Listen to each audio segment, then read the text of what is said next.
Bonjour à tous et bienvenue sur ma chaîne. J'espère que vous allez bien et que votre procédure d'immigration marche comme vous le voulez. Je suis ravie de vous retrouver aujourd'hui pour parler d'un sujet essentiel, les profils inadmissibles dans le système Entrée Express. À travers vos commentaires sur YouTube et vos publications dans mon groupe Facebook, j'ai remarqué que beaucoup d'entre vous se heurtent à un problème dès la première étape. Ils créent un profil mais n'arrivent pas à entrer dans le bassin. Dans cette vidéo, je vais donc vous expliquer pourquoi cela arrive, vous donner des conseils concrets pour éviter ces erreurs et vous guider pour mettre toutes les chances de votre côté dès le départ. N'oubliez pas de vous abonner à la chaîne, d'activer la cloche pour recevoir toutes les nouvelles vidéos. Et si vous trouvez cette vidéo utile, pensez à la liker et de la partager. C'est parti! La première question, êtes-vous admissible? Pour être admissible au programme des travailleurs qualifiés fédéral, vous devez obtenir au moins 67 points sur 100, selon 6 critères.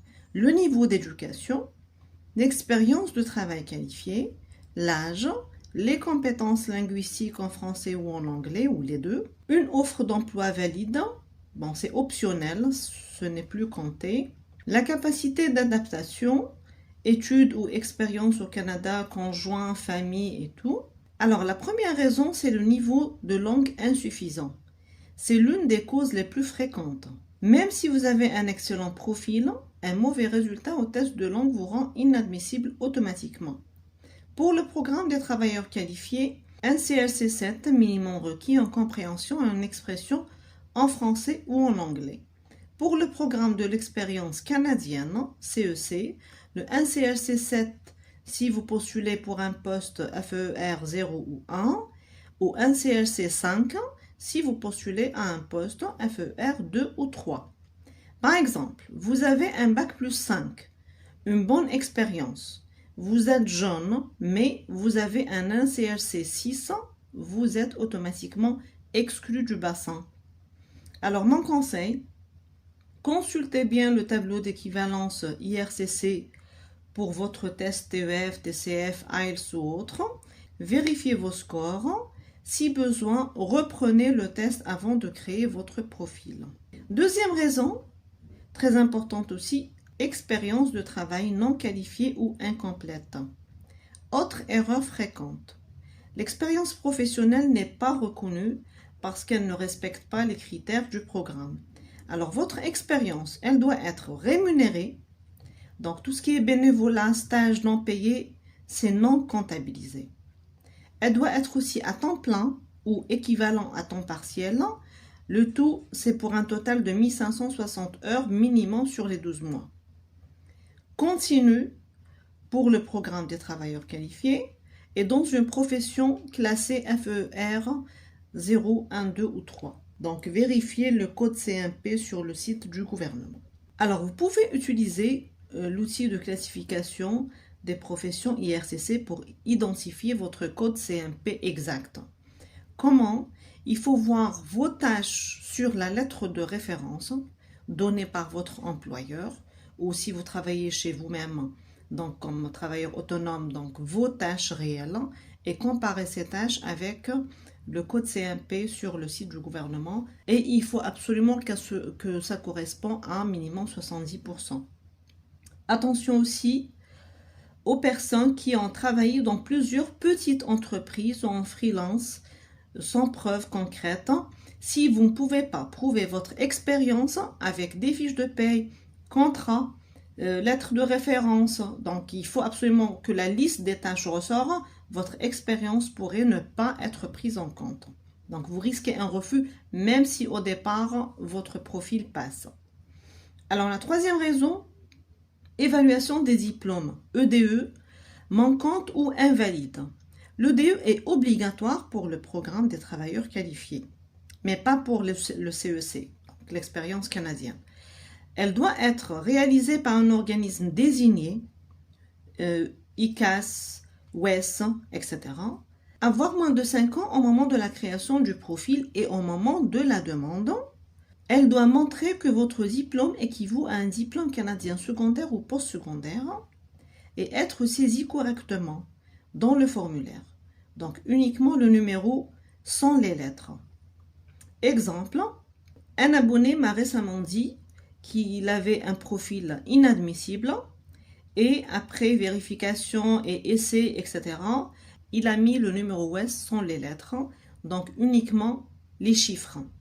Et son profil est devenu admissible.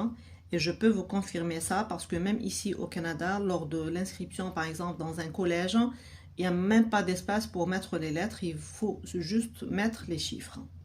Donc pour certaines professions réglementées, faites très attention à ça aussi. Médecin, pharmacien, architecte, ce n'est pas WES qu'il faut choisir, mais un autre organisme professionnel. Sinon, vous risquez une inadmissibilité au moment de la demande finale, même si votre profil passe au départ. La quatrième raison, c'est incohérence ou erreur dans le formulaire. Les erreurs ou contradictions dans votre formulaire sont aussi des causes fréquentes d'inadmissibilité. Alors voici quelques exemples. Par exemple, déclarer le Québec comme province de destination, alors que entrée express égale hors Québec. Dire que vous avez étudié au Canada par erreur, mais indiquer seulement des diplômes étrangers. Indiquer une famille de 3 personnes par exemple, mais déclarer des fonds pour 2 personnes.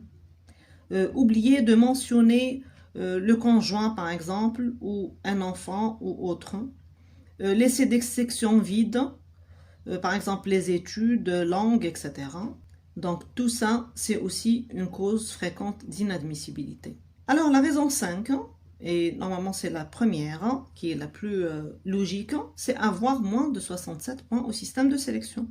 Donc même si vous avez une bonne expérience et un bon niveau de langue, si votre âge est avancé, vous pouvez perdre beaucoup de points. Par exemple, 0 points à partir de 47 ans pour le critère de l'âge.